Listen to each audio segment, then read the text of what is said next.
listening to the Flickcast, a podcast about stuff nerds love. I am Chris Ulrich, and joining me, Joe Dilworth. Hey, Joe. Hey, Chris. How are you? I'm fine, thank you. Is that a canned intro? Oh, no.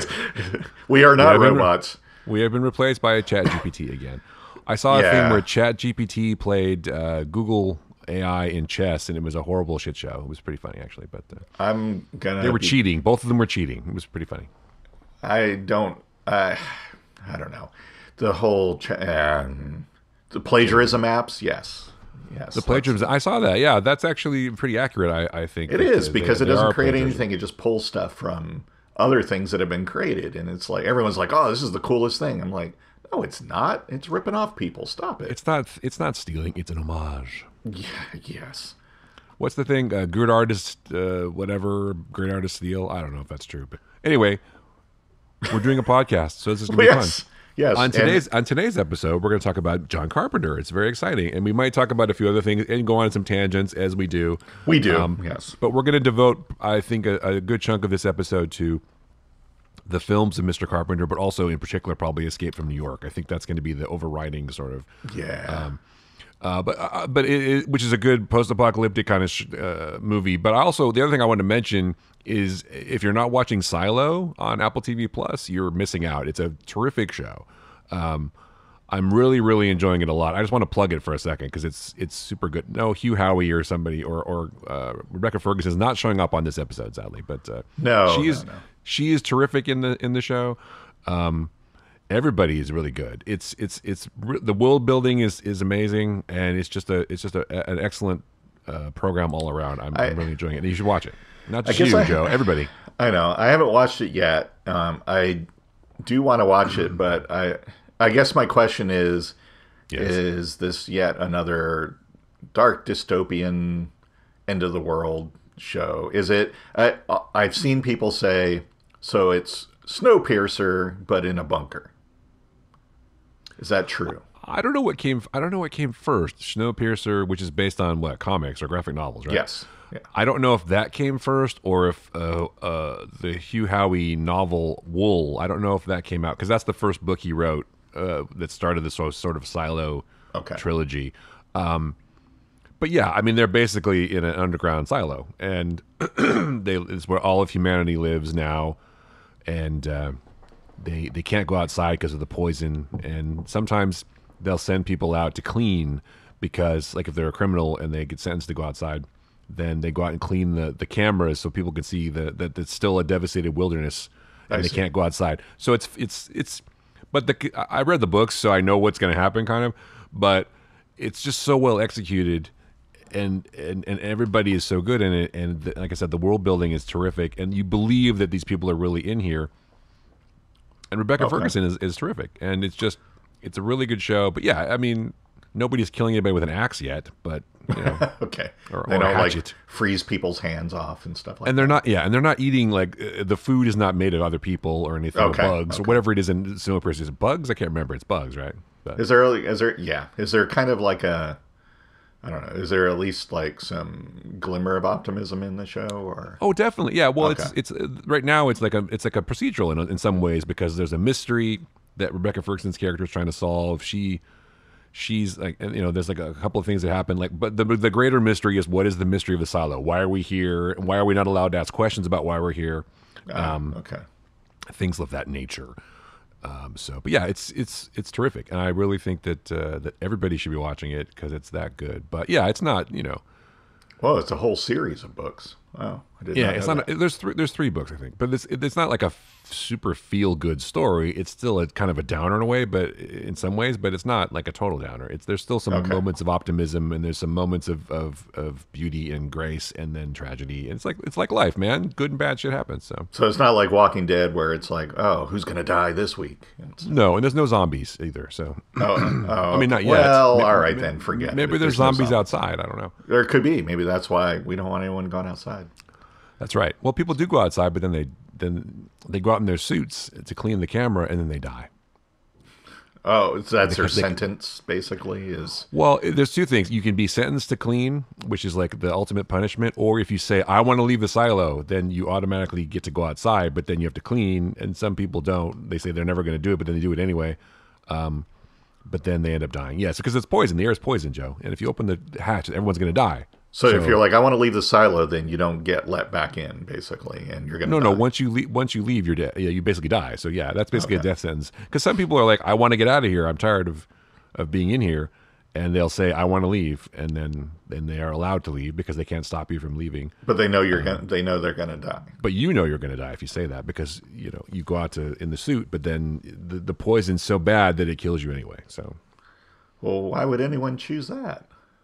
I don't know. I guess I got to watch the show. I'll have to watch. Got to watch the show, dude. Yeah. Okay. There's a lot of things I'm leaving out. Obviously, no, I'm not trying to spoil it. Right. I'm sure there are twists and turns. There are. There's a whole twists and turns and terrific performances. Tim Robbins is creepy as hell in it. He's great. Common is good. Everybody's really good. Let me guess. There's a smoke monster outside, and they're really in the hatch on the island.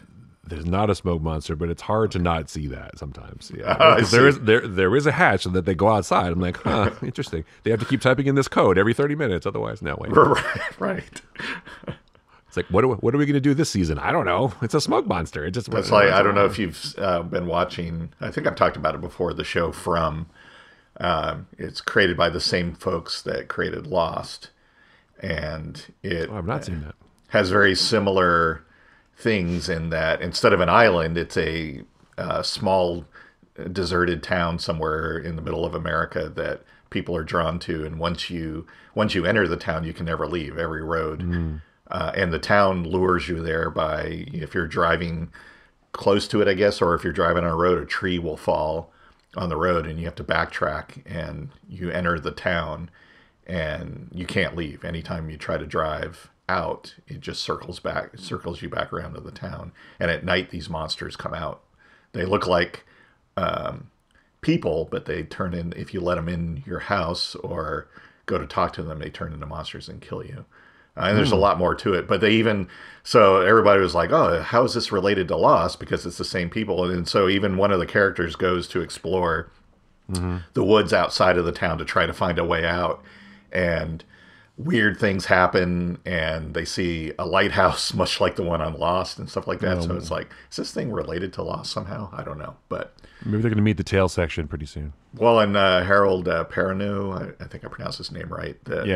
It starred on Lost, is the star of this show. Not the same character he's playing, but it's very interesting. It's a really good show. If similar, not even remotely similar to Silo, but the same type of kind of trying to figure out what's going on. And thankfully there's no it's not like Lost where the people that are already in the town are like being really mysterious about it. They're like, we don't know what the hell's going on either, and we've been trying to figure this out. So it's good. You should watch it. It's on Sunday nights on it's skipped a couple channels at this point, but I think it's on Epix or whatever it's called. Yeah. Is it on Tubi or probably everything's on Tubi? Is it on? I don't know. I don't know all the channels anymore. There's so many. It's hard to know. But yeah, okay, that sounds good. Yeah. So I'll check out Silo. You should check. So you're not against dystopian shows, is what you're saying? No, but as long as there's I don't know if they do something different, I guess I'll say that because like I said, people are like, oh, Silo, that's just Snowpiercer, but it's a silo instead of a train. I was like, because I don't want to see the same thing over again. The people saying that have only watched Snowpiercer and don't understand how things work. It's like, I've only seen this, so obviously it's exactly a copy of that. It's not, but okay. But everything is derivative of everything, I suppose, if you want to call it that. But sure. But yeah, I don't know. Now I'm curious. I want to see when. I guess it doesn't matter. You know what? Ideas can be derived simultaneously in different places, right? We'll see. Did Hugh Howey ever read Snowpiercer? I don't know. Maybe he did, but it's different enough so that it became successful novels, and then it became. Started in 2011. Okay, so I'm sure Snowpiercer was before that. Yeah, Snowpiercer was well before that. Well before that. Well, whatever. I don't know. Yeah, because the thing that Snowpiercer is based on was first published in 1982 in France. Yes, right. France. Well, no one reads French. Well, yeah. So come on, it's not like they could copy that because nobody can read it. So nobody can read it. It's in a foreign language. Yeah, exactly.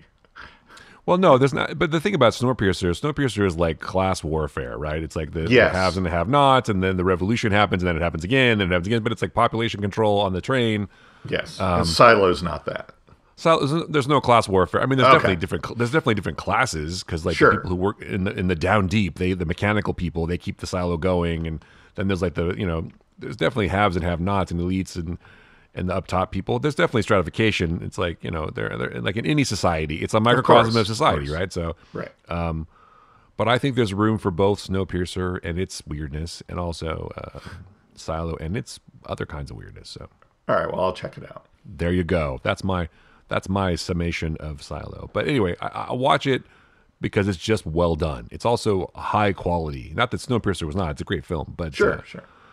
But if Chris Evans shows up in Silo, then I'm like, what is happening? So I gotta say, the one thing that turns me off about your show that you just talked about is that the Russo brothers are involved, which is a kind of a bummer sometimes. But a lot of it works out well on this show, though. Okay, a lot of the other stuff that they've done, not Marvel related, has been kind of not terrific. Hit or miss, yeah. Yeah.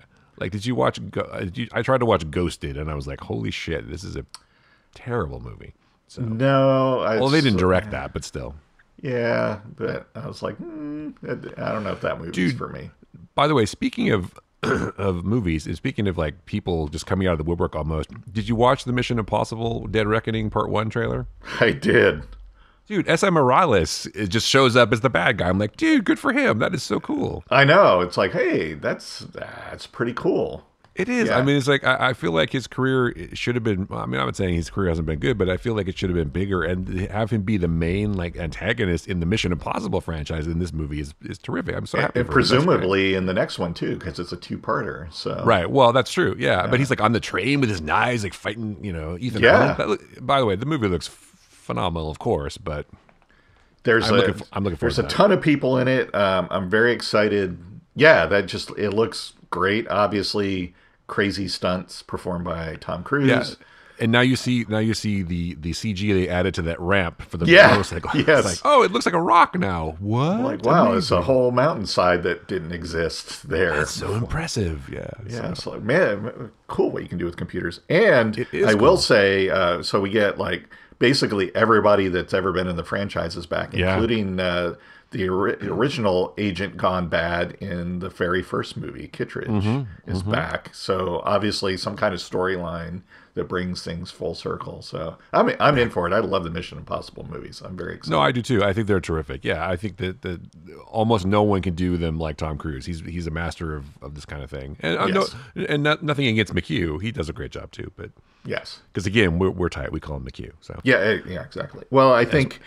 Until McHugh came on the scene, most of the previous ones were directed by different directors. They didn't have a series director, but the common thread, of course, as you pointed out, was Tom Cruise. And it sounded like from the get-go, he had like very much say-so in the story and what happened. And it's like, he's a pretty decent storyteller. I think he's... Well, I think he knows what the people want. He has to run at least a couple of times in every movie. Yes. And they do like to see him doing things. Like, he didn't have to do that motorcycle thing, but he did it. Yeah. And so, like, that's Tom Cruise. That's become the thing of these movies is like, what insane, death-defying stunt is Tom Cruise going to do in this one? He's really flying that helicopter. Yes. Listen, I don't know. They're going to have to go a long way, though, to beat Henry Cavill cocking the guns. I'm just saying.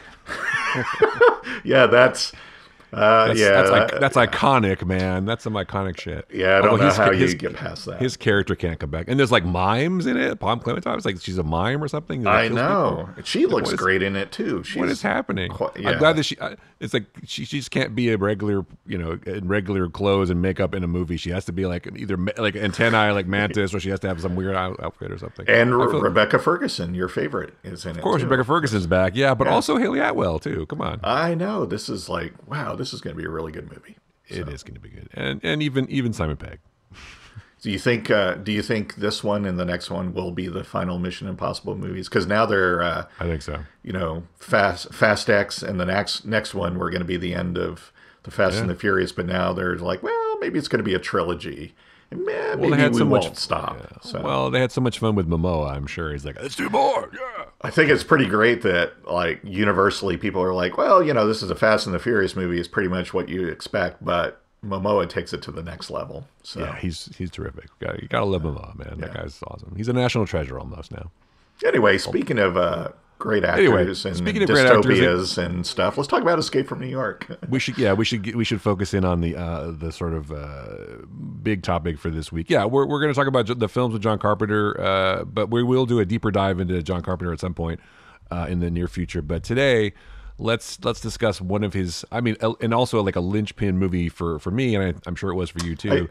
In our kind of things that I keep saying, films of our formative years. Of course, Escape from New York was what I'm talking about. But I feel like that one of us brought it up as a pick not too long ago, and we sort of discussed it. But I think we need to. It deserves to be talked about. Well, I'm sure we did, and that doesn't mean we can't talk about all of the John Carpenter au revoir or whatever it's called. Yes. I don't even know how to say it. I'm not French. No one reads that. No, nobody knows how to say it. Nobody knows how to say French words. So. Je ne sais quoi. I don't even know what that means. But I saw Escape from New York in the theater as a young person, and I was blown away by it. I loved it, and I don't remember. I mean, there was just so many great things about like flying the Gull Wing or the Gullfire glider into land on the World Trade Center, and the whole thing with the people living under the city, like coming up from the underground to like take people away and stuff. It's super creepy, and of course, Snake Plissken was just a cool character, right? So yeah, I didn't get all the higher political stuff, I suppose, back then, but it was just super fun, and it does say something, and it does have a really good rating on Rotten Tomatoes. Not that makes a lot of difference, but I didn't really, like I said, didn't necessarily get the political commentary or the sort of thing that is very, very obvious now. So, do you remember when you first saw it? I do. So this was during a period of time where HBO was coming into its own, and so I didn't see it in the theater. It was probably a year after that. I was living with my mom in Florida, and we got HBO because HBO was like the cool new thing. It's like, wow, you can watch movies and stuff. And it was HBO was totally different back then. It wasn't like, none of the stuff was on demand. It was always like, here's a period of time. Here's a big premiere, this weekend for this new movie. And that was like, and then it wasn't available after that. So it wasn't like it was now. And they didn't have a bunch of TV shows and stuff like that, but they had like a bunch of old movies and then new movies. It was like, oh, this was just in the theater. But yes, so I remember that Escape from New York came on and I watched it. And yeah, I was just like blown away. I know I had seen, I think by that point I had already watched some of the spaghetti westerns and stuff, but I really wasn't, I wasn't acutely aware of like movies. They were just like throwaway entertainment for me before then. And this was like one of the first movies that, and maybe it was because I got to watch it by myself and got to watch it like on TV and really focus on it, even though the others I did too, but there was always like stuff going on. But it was like the first one that I became acutely aware. I'm like, wow, it didn't like have, nobody won. There wasn't like, a big triumphant ending, and the good guy is kind of a bad guy. It's like, wow, this is like, whoa, what is going on here? And I think, as I had mentioned before, I had seen Kurt Russell in a lot of Disney movies as a young person, and it was like, wow, this is like totally different. He's got long hair, he's got an eye patch, he's got a beard. It's like, what's going on here? Yeah. I thought the eye patch was cool. How's he going to fly a plane with an eye patch? Whatever, he's swearing and stuff. It's like, what the hell is going on here? How's he going to fly that accurately? But it's like, and maybe it was like probably the first big thing, like I said, that I became actually aware of the, the whole anti-hero thing. Where it's like he didn't want to do it. It's not like the guy going, I'll do this, I'll save the president. He's like, no, I'm not even going to take your deal. And he got forced into it. And he's like, all right, so I'll get the plans, but everything else can go to hell. But he actually progressed and grew as the story went. And it was like, well, maybe this isn't a good thing. Maybe the world shouldn't have this.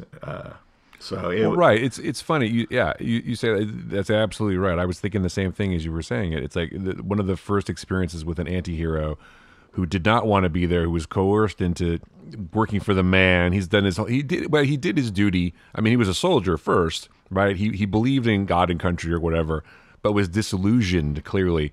And so it's funny to think about the times this movie came out. So obviously Carpenter was writing this in the 70s, I would imagine, when everybody was disillusioned with government, right? And all that. And then this is the time it comes out, don't trust the president, don't trust the government, don't trust this. I mean, it came out in 1981, which, by the way, 1981 was a really good year for movies. Yeah. Yes. Evil Dead came out then. Excalibur came out then. Yes. All kinds of Dragon Slayer. I got to see all of those on Clash of the Titans, HBO and stuff too, and it was just like, wow, these are just really good movies. Yeah. Scanners. Anyway, but yeah, it's like, and he's anti-establishment. I think it's great that it was Kurt Russell, because Kurt Russell, if you think about it, up to that point was kind of known for working for Disney, right? Like you said, he was very clean cut. He was very, very establishment. And I'm sure it was great for him to break out of that too. But yeah, Snake Plissken is an iconic sort of anti-hero and a badass. I mean, he looked fucking cool, man. He had his, like you said, his eye patch, his leather jacket, and he's like, I'm fuck this shit, man. I'm world weary, and dangerous too. He's like extremely dangerous, so dangerous, in fact, that the guards won't even leave him alone with Hauk. He's like, I'll be fine. He's like, yeah, but he could just reach over there and probably kill you if he really wanted to. Right. But, yeah. But it's just, it was just so. I think what comes across is that was one of the first times, like, this guy is so fucking cool. Yeah, exactly. I don't think I'd seen. I don't know if it came out before or after Raiders, because Raiders was the same year, right? So I don't remember. I thought Raiders was like 84. Raiders hadn't come out yet. Are you sure? I thought Raiders was 81, but maybe. I don't remember. Let's look it up. Well, we have the internet. Raiders of the Lost Ark. 1981, bro. Oh, okay. So I don't know. I'm sure, like I said, that was a good year for movies. So I'm saying that I don't remember which one I saw first, and that's because that was a while ago. But maybe I didn't see, because I know for a fact I saw Escape before Raiders, because I went to the theater to see Raiders. So maybe I saw Escape for you, because there was, the big thing too back then was, new movies, ABC Sunday Night Movie. So maybe I saw it on TV, but I don't remember seeing it edited for the first time, or I don't know. Well, it would have been edited for television then too. So. Yeah, so it seems like I saw it on HBO because I saw it unedited, but yeah, well, you probably did. I'm probably conflating and confusing things in my head too. But that's okay. Yeah, I had forgotten that 81 I thought that was Raiders. And I'm pretty sure. So I'm pretty sure that maybe I saw Raiders first. Anyway, it doesn't matter. My point is that they are totally different kinds of people. Indy, absolutely. Well, I suppose Indy is kind of a reluctant hero too, but he kind of believes in a lot of the same things that Snake Plissken is. They have some similarities. Like that belongs in a museum. You shouldn't exploit that. I don't want to take. I'm not going to follow what the man tells me. Indy's kind of a rebel too in academia, but also in life. He steals shit from the Nazis. He's kind of a badass that way. And he has a bullwhip, and Snake has an eye patch. I mean, they're kind of in some ways similar characters. I wouldn't say Indy's an anti-hero for sure. He's more of a straight up hero because he saves the world basically and gets the girl. Right. But Snake walks away alone. Yep. The lone wolf, and he burns spoilers if you've never seen Escape from New York from 1981, but he burns the cassette tape at the end. It's like, yes, which is pretty cool. But I think, I kind of agree with you. But Indy is obviously a good guy. He doesn't he cares about people and stuff like that. And I think the interesting thing about Snake Plissken was, they wrote it in such a way that it's like, because he had just been arrested. You actually get to see that there's a deleted scene that was supposed to start the movie that was taken out and finally released on Blu-ray of him getting arrested. But there's like this whole backstory to him that he talk about. That I'm like, man, I want to know about that. Because they were like, he's like, you're a decorated soldier and all this kind of stuff. And then, you hooked up with these people and went and robbed banks and all this kind of stuff. And, you're trying to rob the Federal Reserve. That's what got you here and all this. And I'm like, right. It's like, wow, what made him that way? And so you're right. When we meet him, he's just like jaded, and he's like, I'm kind of done. He's like, basically, that's what I think Houck says, you've quit the world kind of thing. And he's like, yeah, I'm just out for me and I'm done with everything. And we get to see him forced into this. And over the course of the movie, and the other interesting thing is, it's like, I don't really care about the president, but they're going to kill me if I don't bring him out. And he's more like when Maggie gets killed, even though she betrayed him at one point, when she gets killed, he's like more, he's kind of like that hits him. He's like more, feels more bad about that than anything that might happen to the president. And, he kind of collects these people, Cabby and Brain, and he like starts to like relate to them. And when bad things happen to them, he just like kind of, I think, feeds into him at the end. He's like, what was this all for? We had these people that were living their lives and doing just fine, me included. And because of this one guy and this one stupid thing, all these, people that I thought were okay had to die, and I had to risk my life and be forced into it. And he's like, yeah, it's not worth it. What is this all for? Who are we saving here? Right. So, right. Well, yeah, I mean, basically, and I have to turn to the novel of Escape from New York to get some of this backstory, but he was basically, what turned him against everything was that his parents were burned alive in their home by the United States police force. Jeez. That's one thing. And then he's like, a decorated war hero, but he was basically, he felt betrayed by the United States government. And so he decided that crime was better. So he goes to work with Harold Hellman, of course, Brain, who comes later in the movie, and Fresno Bob, which we know, Fresno Bob gets murdered, obviously. Yeah. Do you know what they did to Bob? So, yes. And of course, then there's that backstory with Brain, because Brain obviously betrayed them, and Bob got killed, and Snake barely escaped. But yeah, he hates the USPS, or USPF, sorry. He's got a background with Houck and all this stuff, and it's just like... Yeah, well, Houck was in a different unit, but yeah. I mean, Houck was like, Houck represents everything that Snake is against. Now he's like, I don't... but I think there's begrudging respect, maybe, because Houck was probably a badass at the time too, back in the day. Right. But I think, plus Lee Van Cleef is just cool. Yes. But it's hard not to be cool when you're Lee Van Cleef. But of course. Yeah, that's a great scene too. Houck is like, I'll be fine, don't worry, Yeah. But the guard's like, he's dangerous. No shit. So am I, motherfucker. Get out of here. Yeah, really. So who are you talking to? Get out. What are you new around here? Exactly. Anyway, everyone's there. But yeah, he's just it's a great scene, and Snake is like, president of what? I don't recognize the authority of the government. I don't recognize anything. But yeah, they basically have to coerce him with explosive in his neck, so you don't do it. Exactly. But, I mean, I love that conceit in the movie. It's like a lot of action movies have the ticking clock concept. He's literally got a ticking clock that's going to blow him up if he doesn't do it, right? Exactly. So yes. It's pretty fun. It's just the things like that are so clever in this movie that John Carpenter just really, did a really good job with. But we shouldn't forget about there's also another guy, Nick Castle, who was the co-writer of the movie. We can't forget about him. So true. He did it. He was helpful. He was very and they talk about these things because at the time when it came out, the movie took place like less than 20 years in the future, in 1997, the future year 1997. But they talk about like the battle for Leningrad and World War III and all this kind of stuff. It's like, whoa,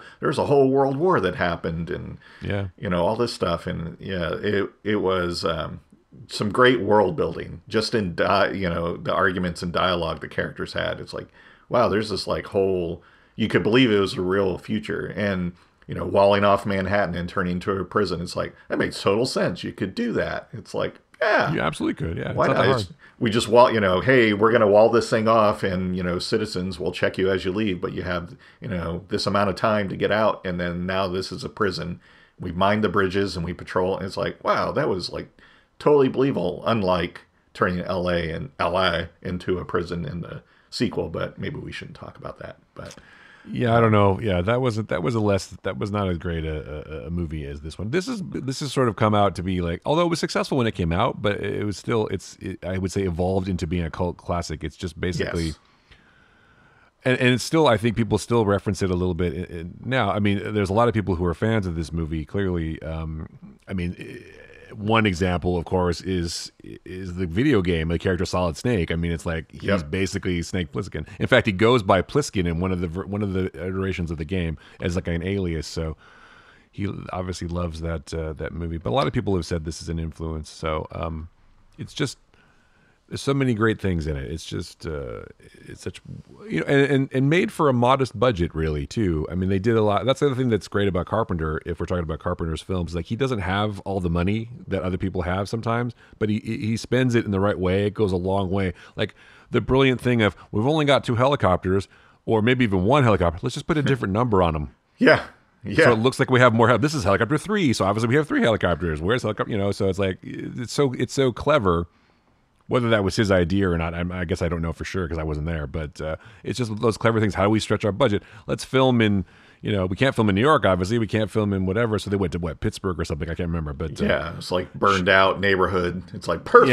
Yeah, perfect. Yeah. So anyway, it's just, there's so many great things, so many great lines. The character, the cast is terrific. Donald Pleasance, of course.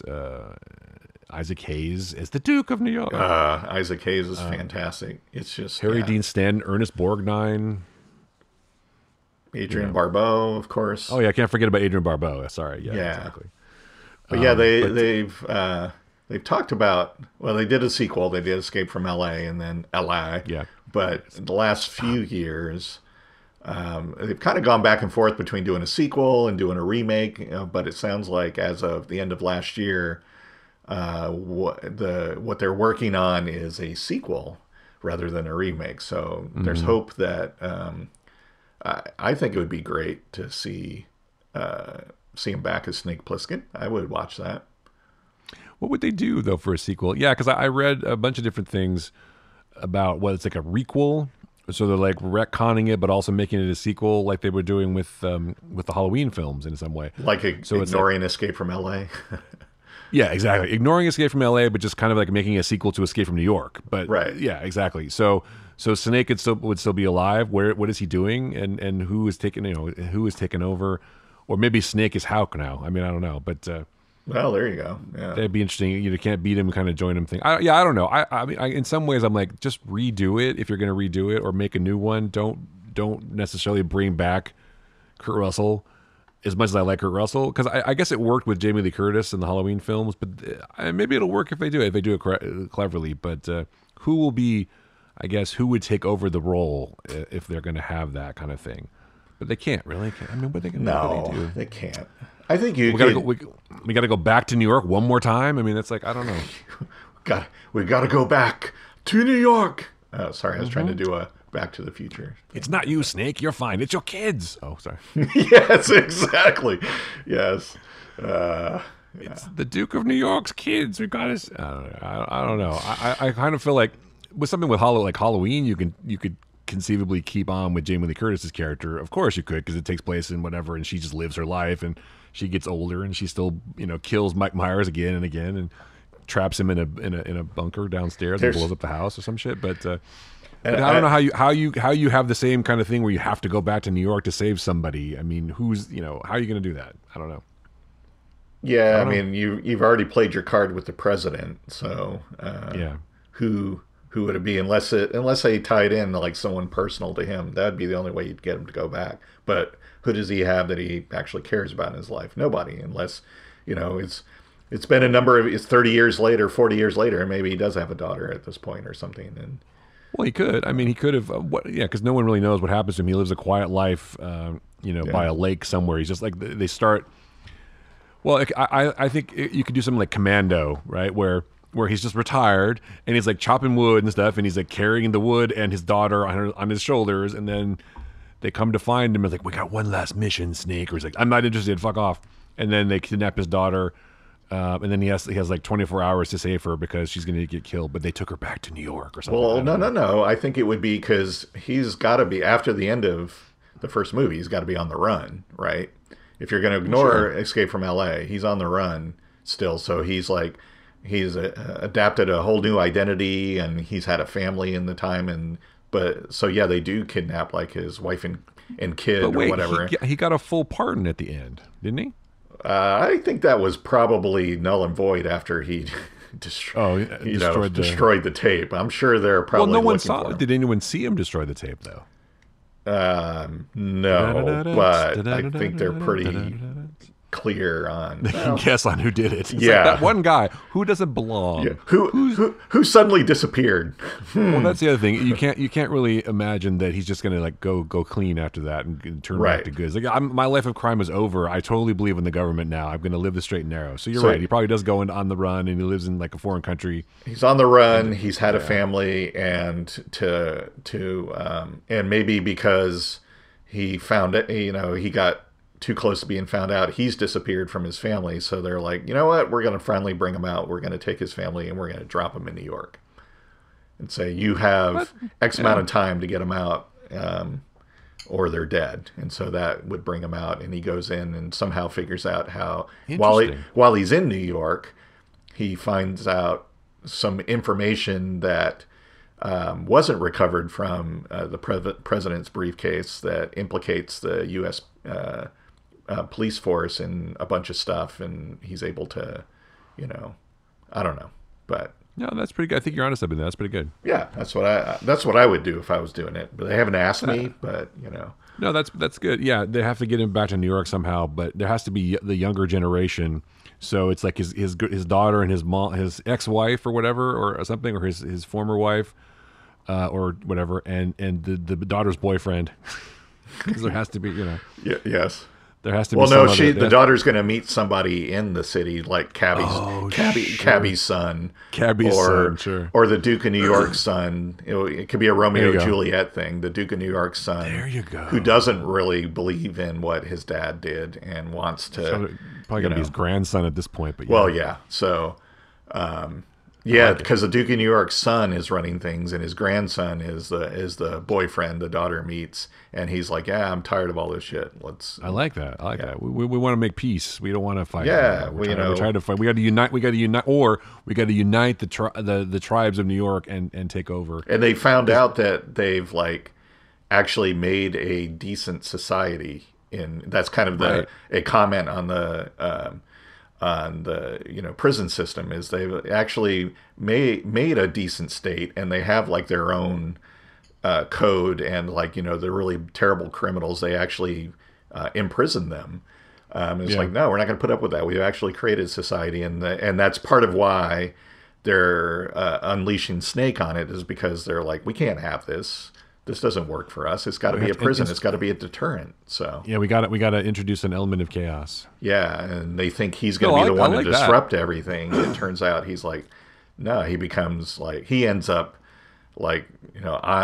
that's it. That's how it ends. It's all right, Snake, you got your family. Are you ready to come out? Don't call me Snake. Don't call me Pliskin. I am the Duke of New York. I am #1. Yeah. There you go. See, there we go. I've written the whole thing right there. Perfect. That's perfect. Yeah. I'm going to write my fan fiction right now. That's actually really good. I like that. But no, I like the idea that they've managed to make it a society, and it's not because they live in a society. So it's not like they're not killing each other. They've actually civilized everybody. They've whatever, and they've managed to overcome their adversity, and it's sort of a functioning thing.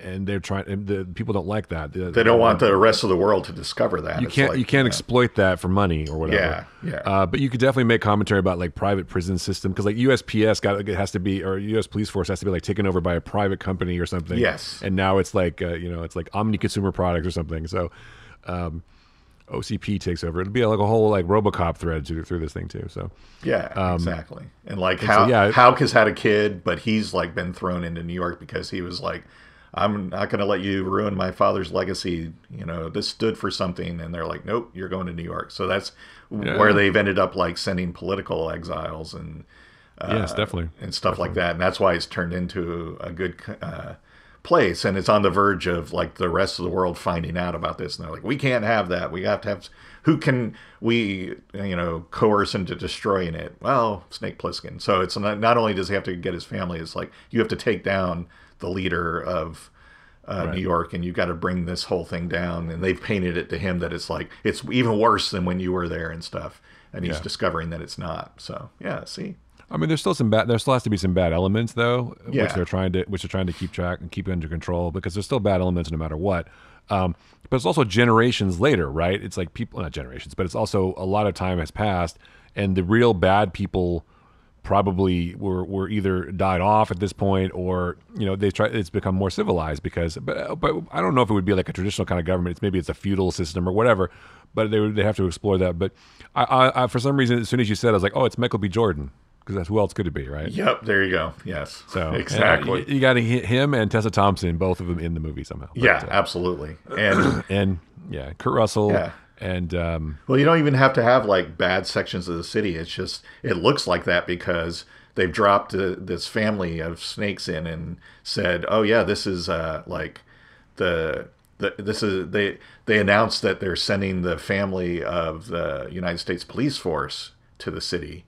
And so they get kidnapped. They've been arrested for sedition or whatever. Yeah, so it looks like they're being held by really terrible elements that want to kill them. But when Snake goes in, they're like, "Oh no, actually, we've had a chat and we're good. We've been treated well and stuff." And he's like, "Oh," and they send in special forces to try to escalate things and get everyone fighting again, and or take out Snake and all that kind of stuff. So yeah, see, right, and then of course Stallone has to be in it because it has to be a mini Tango and Cash reunion somehow. Oh yeah, he'll be like the one that's holding Snake's family, and he's like, right, oh, you got a lovely family here and stuff, Hey, oh, yeah, you've got a lovely family. They've taught me about poetry and all that. I don't know, but and whatever and whatnot. Yeah, so there you go. See, this would be a great movie. So who? Yeah, I think it'd be fun. I'd enjoy it, but I'm just wondering if that'll be anything like what they actually do. So anyway, yeah, and maybe they send him in with like we're going to send, you're not going in alone this time, Snake. We're sending in a team with you. Yeah. And those are and it, you can like force it to look like it is what it is, and then then it flips once they get inside, and see, I think that would be good. How do we get Ryan Reynolds in this somehow too? He would be, he's got to be in there somewhere, of course. Yeah, then the movie's getting too expensive. So I don't know. All of this is a contrivance to get Kurt Russell back. I suppose you could just remake the movie completely and not even do that. So you could, but come on, this is more exciting and interesting. This is more exciting. Yeah, I'm glad they haven't done it so far, because originally I think there was a rumor that it was going to be Gerard Butler playing Snake Plissken, and then I know that Josh Brolin got thrown around at one point too, although he wouldn't be terrible, but I'm glad that Robert Rodriguez did not make the Escape from New York remake, so that's good. Josh Brolin be like, "Hey, Snake, don't call me Snake. Call me Thanos. I am inevitable." Yes. Exactly. I don't know, I like Josh Brolin. I think he'd be great. No, I just think he'd be all right. Yeah. By the way, speaking of Josh Brolin, I don't know if we talked about this, and this is a total segue, or total aside for a second, but the Dune 2 footage looks pretty good. I'm just saying. It does, yeah. Looks very excited by that too. I hope they make more, because there's a few more books. There are. They could do more, and I think they got a good. If you make every book 2 movies, you got a lot of movies. You can make like 4 or 5 more movies. I'm just saying they at least have to do the next book so they can bring back Momoa, because he's, exactly, he'll bring people to the theater. So bring back all the clones of Momoa. That's right. So I was still interested in that Bene Gesserit TV show too. That would be cool. Hopefully that'll go, because I like that. They're fascinating characters. Yes, I think. I'd be interested to know more about them. So I would like to know more. Yes, that's not by John Carpenter. That's not by John Carpenter. I know, but that was an aside that we were talking about. But we were talking about reboots and sequels and stuff. Yes. So that it made me think about it. But yeah, I excuse me. I've always loved Escape from New York, and I watch it frequently. And it's not, to me, it's actually got somewhat of a happy ending, because there is some closure. Yes. Snake sort of triumphs and saves people. Unfortunately, some people die. Yes. But not the right, and some of the right people maybe. Sorry, but I think the only real bummer is Maggie. But other than that, it's like because she's, it's unfortunate, but I guess but Brain she goes out is like, because he was kind of smart. Brain's a rat. He's a rat, so he betrayed Snake. Yes, and Bob, and so rats got to go. Snitches get stitches, right? So exactly, or blown up. But yeah. Or blown up, yeah. But I was bummed about Maggie, but she went out swinging, so she did. That's good. Yep. She was a badass, and I wonder if there was some element of it's better to go out on your feet kind of thing, than to live on your knees, which is kind of something that she probably didn't want to do. So yeah, because she didn't really believe in the outside on her own terms. Yeah, she didn't really believe in the outside utopia either. So it was just like, No. you know what? No. Yeah. Well, it's funny because even though New York was a shithole and a prison, the outside world wasn't exactly great. They were still in the middle of a huge war, right? World War III. Yeah. So it's not like the outside world was so fantastic either. So what is Snake walking into? Does it become like a soldier of fortune? And if you can find him, maybe you could hire Snake Plissken. Yes, there you go. He disappears into the Los Angeles underground. Okay. Well, he kind of did, but he kind of did. So it's like a lot of like the Snake team. Dun, dun, dun. Except people do get shot by bullets flying. They do and get blown up by bombs and mines. Why wouldn't you why bother mining the bridges? That seems like a waste. Just blow them up once, done. Right, because it's like bother? Yeah. We're not going to drive in there. They deposit people by helicopter, right? Or they, exactly. So or why have a bridge at all? All right, blow up all the bridges. Problem solved. You don't have to worry about people trying to get out. Yeah, exactly. And you have to have guards on the bridge. You have to have mines. You have to put sharks in the water, and you're set. So. Well, they got helicopters. True, blowing people out of the water. Yeah, they did. Yes, but yeah, 10 seconds. Escape from New York was fantastic. One of the, I guess, if we're going to talk about John Carpenter real quick, one of the things I appreciate about him is he's from that school of writer-directors that, as you pointed out earlier, never really got a whole lot of budget. And to be fair, back in the 70s and 80s too, there wasn't any such thing as like, $100 million, $200 million tentpole movies like we have now. It seems like that's, money just pours into those. So back then, you kind of, when you had to have a really good story and a well-acted movie to make anything. I mean, it was almost like now you can't do anything without CGI and special effects. Back then it was like that was just the dressing. It's like, there's a lot of things you could get away with being implied that you didn't even have to show. So like Escape from New York, as we pointed out, wasn't even filmed in New York. Assault on Precinct 13, great example of you build one set and you have all your action and everything take place there. Yeah. And it worked, and that was a fantastic movie. So, The Thing. Halloween was primarily done in a house, right? One suburban street, right? Yeah. Yeah. So he learned how to make movies economically because you had to. There wasn't a lot of money. Like you said, there wasn't a lot. You have to be smart. You have to be clever. You have to stretch your money and do more with less. And that comes across, and I don't know if he would know what to do with $100 million. He'd probably just make 3 movies or something. But yeah, it's like I'm going to make a whole bunch of movies for this. This is great. Yeah, exactly. But I think the other thing that I always, and this is a total aside, but it shows you the power of marketing. I think the idea of the movie poster for Escape from New York with the Statue of Liberty's head sitting on the ground in the street, I'm like, that was a great poster. I still remember that poster. I have it somewhere actually in a tube, I think. But yeah, it's just that kind of thing. It's like, wow, what is this about? Shit is going down. Because, back then it's like you get some commercials on TV for a movie and some newspaper ads and whatever. You weren't constantly bombarded with information on the internet because the internet didn't exist. Yeah. So that poster was a big selling point for me. And I'm like, I want to watch this. This looks cool. And then there was, I'm sure, a trailer or two coming this summer. Kurt Russell as Snake, it's like the announcer voice. Yes. Do you know what they did to Bob? Whatever, Yeah, President exactly. what? And then like some action shots, like the creatures coming through the floorboards and him shooting in the machine gun to make the door in the wall so he can kick the wall. And that, that was a trailer shot.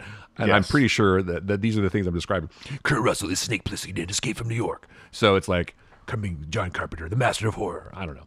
Anyway, you know that guy's voice, right? That's the guy.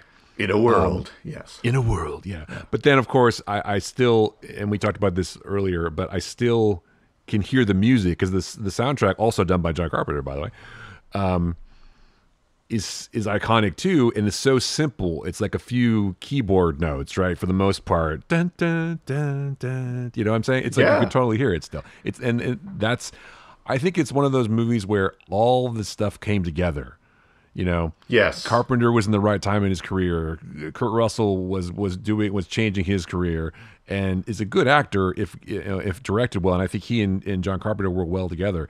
And the political commentary was there. The sort of disenfranchisement with the government from the Watergate years, and the early '80s kind of sentiment with the kind of synthesizer music, and just like and. Again, Kurt Russell and Snake Plissken being so fucking cool as a character too, it all came together, and it's one of those things. I think it still resonates with people today because of that. It's a great movie, but it's also proof that great movies don't have to be super expensive. They just have to be clever, and it is. So it's just one of those things. If you haven't watched it, you really should. Yeah, so. And I mean, just looking at his resume, he's just got some pretty fantastic movies. And I think about, well, it's really a shame that he's not directing and writing movies anymore. And I think for the most part he doesn't want to. He's kind of retired, and I think he's making that sweet Halloween money at this point. But I also wonder if he could. I don't want to. This is going to come out wrong. I think his movies and his directing sensibility, I guess, and his writing is a product of his time too. So I don't know. I think I would love them, but I don't know if he made a John Carpenter movie today, if it would fit in or resonate with folks the way that it did back then. Yeah. Well, you can talk about Escape from L.A. That's an example of that. Yeah. It's not great. Yeah. And it's just, there are some things that don't necessarily work, and he's definitely, well, it's the thing. It's like there's a lot of directors who make great movies when they're younger, and as they get older, they kind of lose touch with what the audience is into, because the audience has changed, but they're still making the same thing. And of course, there are some schools of thought that say just make the movies for yourself, right? Right. Because you can't really know what people are going to care about. Yeah. But this is a good example. He made a lot of sort of genre type movies, and the genre kind of movies have changed, and he hasn't really changed. So it's which is fine. You don't have to change. I'm sure he's still doing okay, but but yeah, I wonder what he's working on. I mean, he was involved in the Halloween movies that came out more recently, but he didn't. Yeah, I think he did some music for him, and he kind of produced and all that. Right, so. But he's not. But he hasn't directed a movie in a while. I mean, what is the last thing he directed? I should know this probably. I want to say Ghost of Mars. Is that the last thing? No. The Ward. What is that? He didn't direct that though. I think he just produced that. Okay, no, he directed it. Did he? Yeah, directed by John Carpenter. Okay, I thought shot on location in Eastern State Hospital in Medical Lake, Washington. I never watched that, so it's got Amber Heard in it, so no one's going to watch it. I guess. No, yeah, I didn't see it either, but now I want to. Yeah, I mean, so there you go. Okay, well there we go. So, like I said, maybe, yeah, I don't know, and it may be that I think he's gone into kind of retirement. He's like, yeah, I think I'm kind of done. So I don't know. We have people like Scorsese and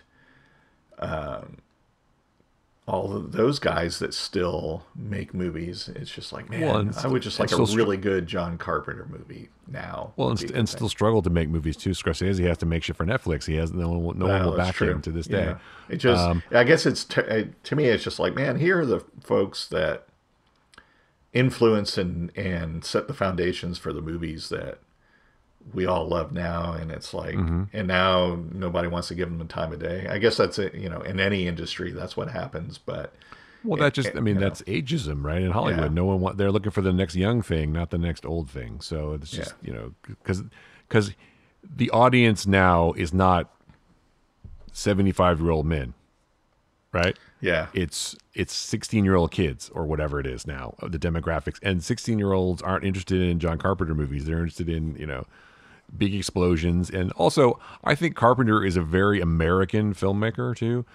I don't know that, because there's definitely like sensibilities in his films that are very unique to this country in a lot of ways. And so he doesn't probably translate well foreign markets, Yeah. Although action does, but he doesn't have enough explosion. I don't know. I think just once though, someone should just give him $200 million and see what happens. Yeah. But then it's not my money, so what do I know?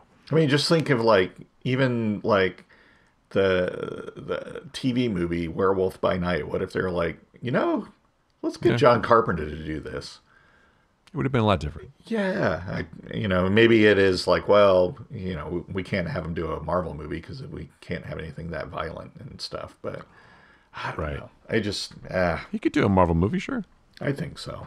There's plenty of horror stuff in the Marvel comics that I think he'd do great with. Sure. I mean, if he really wanted to, and maybe this is just because he doesn't give a shit at this point, and he's had success and he's fine, because he was kind of in semi-retirement anyway. It's like, maybe he'll just do go back to his indie roots and make like an indie horror film, just like a little, clever thing. Like if I had a cool script, like a simple horror film, I would try to get it to him. He could do a lot with it, I'm sure. So, if you make something for the right budget, I mean, do a $10 million movie with John Carpenter as the director. I mean, I'm sure you get noticed. But the problem with with that is that he did make something like that called The War, as we just talked about. Right. But apparently it didn't do very well. And some people were saying if John Carpenter wasn't involved, no one would be talking about it, which is probably true in some ways. But well, it wasn't his script, so I can see that. And maybe he was like, yeah, I'd like to direct. And maybe he was like, wow, I'm going to do the best I can with this. And I'd like to work with Amber Heard. Sure.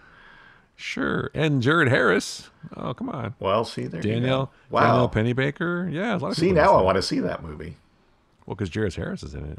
Yeah, and it's directed by John Carpenter. I totally did not. I thought he just produced that. So I'm going to have to go. And a young Sydney Sweeney, which I got to go find that and watch it.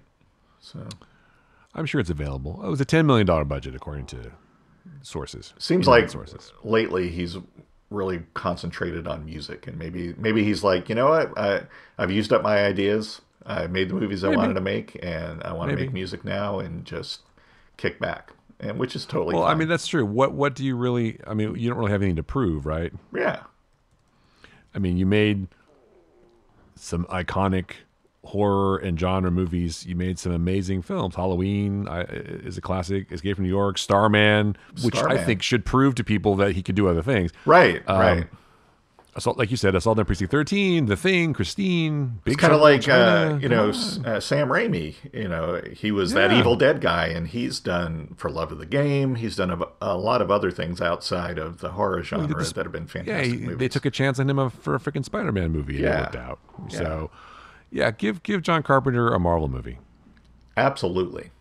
I'm just saying, what Marvel movie should we give him? It's got to be, well, they've always talked about doing, and I don't know if he's ever done one, but there is a Marvel Zombies series, number of series. So there you go. He could do that.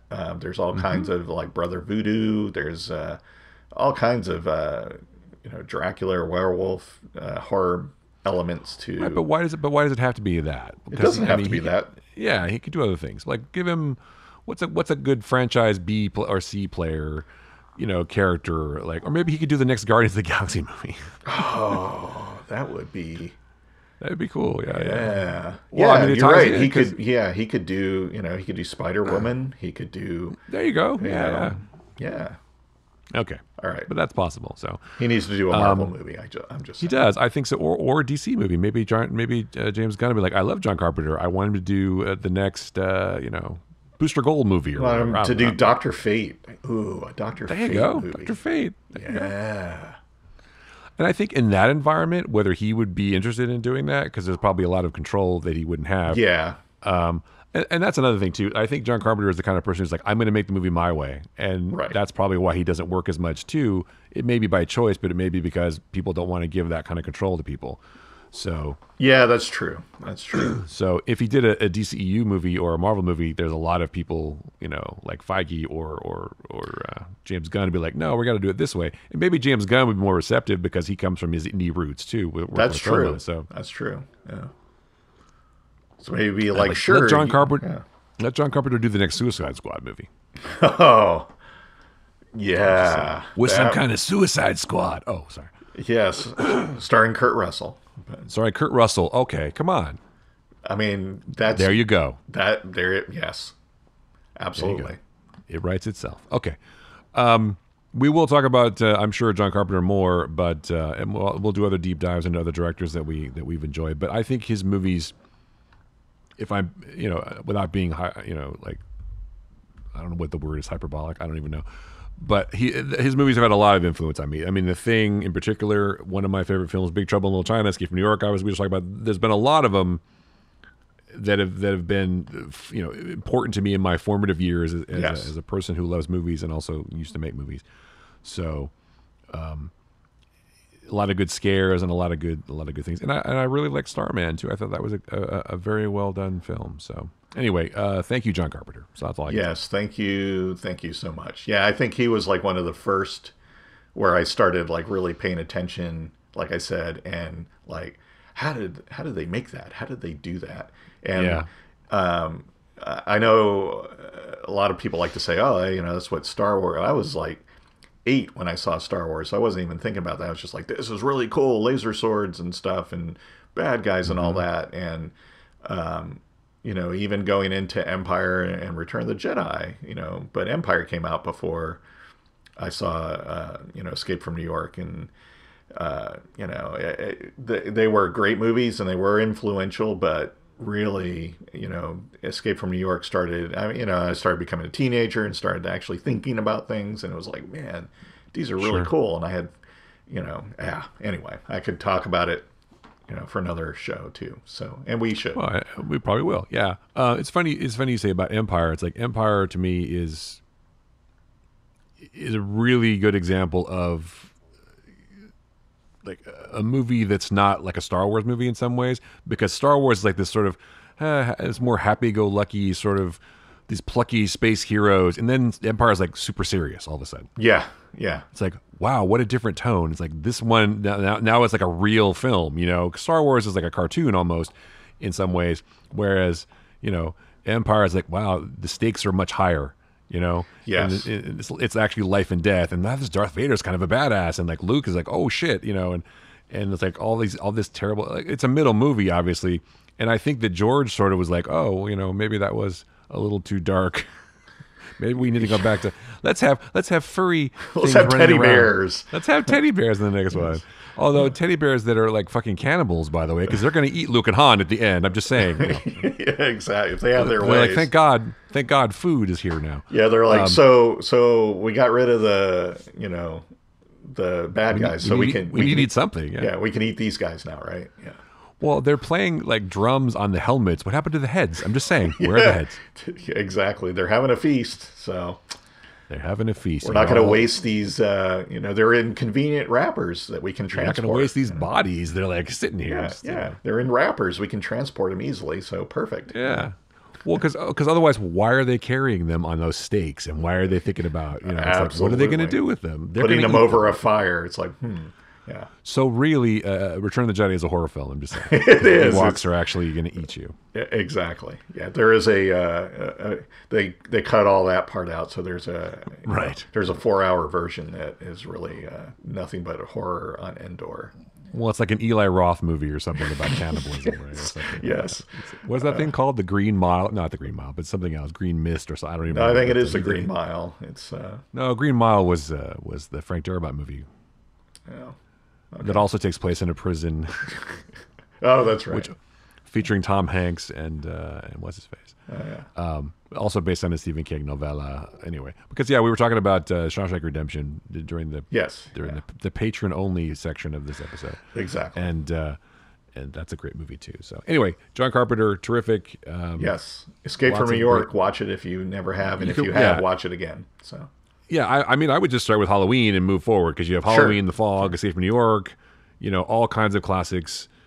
And don't sleep on Big Trouble in Little China, and don't sleep on They Live, also an underrated classic too, by the way. Big Trouble in Little China is one of my favorite movies. Actually, that proves right there he could do humor exceptionally well. He could do Booster Gold. That would be really cool. Now that's what I thought. That's why I thought about Booster Gold. Yeah, because Booster Gold has got that swagger. He's got that swagger. He's got that bullshit factor, which I appreciate. But he's basically like fucking Jack Burton in a way, if you think about it. He is. He really is. You know what Booster Gold always says? Yeah, exactly. The girl with the green eyes. Okay. We'll have to call this episode the girl with the green eyes. There you go. Yeah, if you've never seen Big Trouble in Little China, you're what are you even doing with your life? Come on. Exactly. Yes. Yeah. Anyway, all right. So even though we picked a bunch of stuff, do you want to pick something also? I do have a pick, and okay. I have a feeling I'll go way too much into it. So it was something I got for my birthday yesterday. Nice. The day before we recorded the show, I got the super deluxe edition of the Beatles album, the Revolver, not the Revolver, Revolver. Great album. It's I don't even know where to begin. I mean, Revolver, honestly, it's funny because as I was reverently taking it off of the wall at the place where we went to buy it, I said to my wife, I'm like, this is the album that changed everything. And it's not, I don't think that is hyperbole at all. It changed things as far as the Beatles were concerned, as far as pop music was concerned. It introduced genres, as did the next couple Beatles albums. But there was nothing like it ever released before. Kind of in a way, their previous album, Rubber Soul, and then in between that, the Beach Boys album, Pet Sounds, kind of went in the direction they went. But it's just an amazing album that totally holds up today. But the Super Deluxe Edition is fantastic. I got the vinyl version, so it's got... Awesome. It's got two versions of the album. One is the original mono mastering, and then for this edition, using the demixing technology that Peter Jackson developed for Get Back, they released a stereo version. And the best thing is the whole thing is produced by Giles Martin, who's George Martin's kid, who was their producer forever.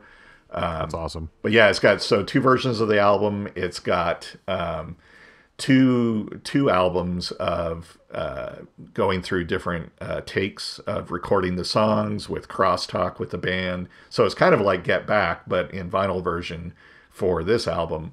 And then, of course, there was a double A-side single that was released before the album with Paperback Writer and Rain those weren't included on the album. So they do a recreation of the 7-inch single from that time that has the mono version on one side, stereo on the other. It's just, and then kind of the capper to the whole thing is it's got a 100-page hardback book that's included. Awesome. It's got a foreword by Paul McCartney. It's got a whole bunch of stuff about how the album was recorded at the time. It goes track by track with, the origins of the songs and stuff. And it's just, I don't know, it's a great historical record. But yeah, Revolver is just, it changed, no hyperbole, but it changed music forever at the time. And it's just a fantastic album. It is. Honestly, it's the Beatles album I listen to the most. And one of my favorite songs of all the Beatles songs, Tomorrow Never Knows. Yeah. It's a great fucking tune if you never heard it. It's super psychedelic, but that's probably why I love it so much. But I think actually that song has appeared in a couple of movies. I believe it was in, Zack Snyder's a fan. I think it was in a Zack Snyder movie. But, I think you're right. Anyway. Yeah. Yeah. Which one? I don't remember. Anyway, but yeah, it's an extraordinary album, especially if you're listening to with headphones. It's terrific. As many of the albums from that day, it's like they were designed for that. I think in some ways. So absolutely. But yeah, it's no bullshit. I was just listening to Revolver yesterday. So, nice. Yes. Yeah. I mean, it's on my heavy rotation on my phone. I mean, it's on my phone, so I'm streaming it, but still, It's funny because people like to paint nowadays that Oh, I'm sure the Beatles and Rolling Stones had a big rivalry back in the day, but it wasn't true because the Stones were like off doing other stuff. They were for most of up until actually the mid or late '60s. Most of the Stones stuff was covers. I mean, the Beatles did a fair amount of covers, but the Stones mostly relied on covers for their albums, and they kind of danced around the psychedelic stuff, but quickly went back the other way. And so they kind of stayed more in the blues and rock. Oddly enough, and the ones that people scoff at, the big competitor and rivalry was between the Beatles and the Beach Boys, and mainly Brian Wilson, because he's the main composer and writer of everything the Beach Boys did. But he started experimenting with stuff, and so he did like Pet Sounds in answer to the Beatles' Rubber Soul, and that pushed the Beatles to just really go for it with Revolver in answer to that. And some of what he was working on, Brian Wilson was working on after that, kind of led to Sgt. Pepper. It's just this kind of interesting creative genius back and forth between the two. So anyway, like I said, I could talk about this forever, but it's great. They should make a movie about that. Actually, they should. I would love to see that. That would be great. Brian Wilson versus the Beatles. Yeah, absolutely. So anyway, it's cool. It's super cool. And if you want to enter into the Beatles, if you never listened to them, that's a good place to start too. Absolutely. Yep. I mean, it might be too, if you go back to some of their earlier stuff, it might be too progressive for you. I don't know. I would say start with Rubber Soul, because that's at the point where they started to change and get a little bit deeper, even though they were before. But start with Rubber Soul, listen to Revolver. That's a good, and then you'll want to go for it after that. But anyway, definitely. Well, my pick is not nearly as psychedelic as yours. But my pick, as I mentioned before, I'm playing a lot of chess and I'm enjoying it a lot. My son's playing a lot of chess.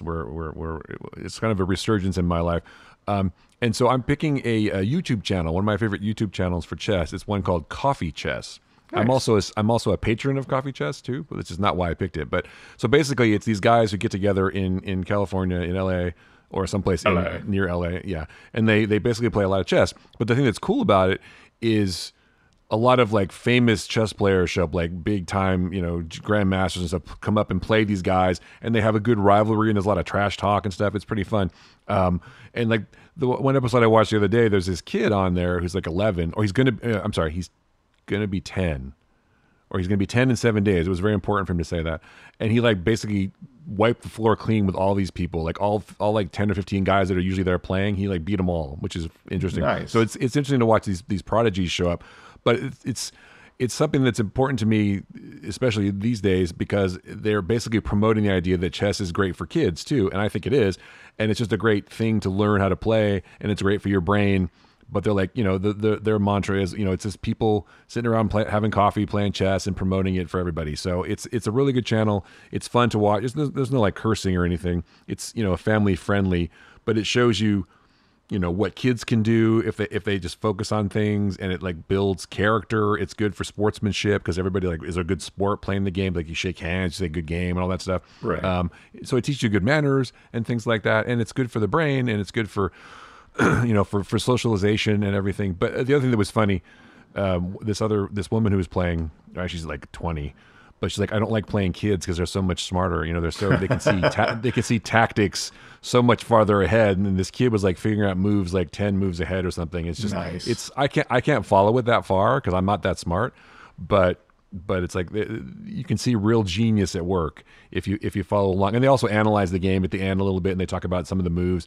And it was like a little bit of a quiz. The guy's like, so what's a good move here? What you could have done or whatever. And I try to figure those out. Sometimes really cool. I get them. Yeah, it is. It's a good channel. Anyway, so I just wanted to give shout out to Coffee Chess. Those guys are cool, and I think they're doing some good work. So give them a chance and take a look.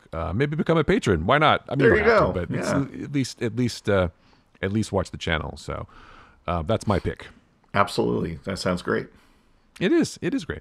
Anyway, so find the Flickcast at the usual places. You know where to find us. Joe and I run the socials. Joe's at What Joe Writes. I'm at Chris Yu or Ulrich Picks on Insta, and we're all over the place, all over the world. I don't know, all around the world. Yes, all around the world. Yeah, exactly. and free your mind or something, or whatever. I'm trying to think of some lyrics from Tomorrow Never Knows, but I can't think of anything right now. So. I know there's a lot of LSD involved, but I'm not on any right now. So not currently. Yes. Or am I? I don't even know. Maybe. I don't know. Is this? Maybe. Are we really actually talking? Am I talking to you? Are we really? Yeah. Or am I only sleeping? Yeah. Okay.